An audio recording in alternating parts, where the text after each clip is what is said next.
อ่าเพื่อเด็กออกมาใช้เวชกรรมต่อพี่น้องปองไปวิทย์จากนาเวียกปูนนาเวียกคอนกรีตแล้วก็มาต่อนาเวียกขี้ต้มต่อพี่น้องปองไปบริฝากเลยนะครับ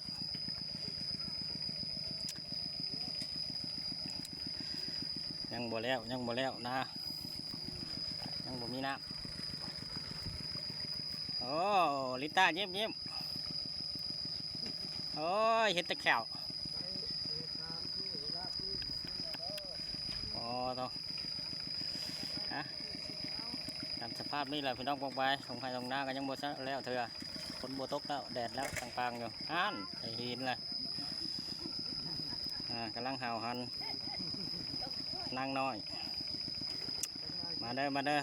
สาวก็ได้สาวขี่ตัวอันนั้นก็ได้ผมมาจังเถอะสาวเสียงสาวเต้นก็ได้ตัวต้มผู้บ่าวตลอดเนาะโคตรโพยังวะ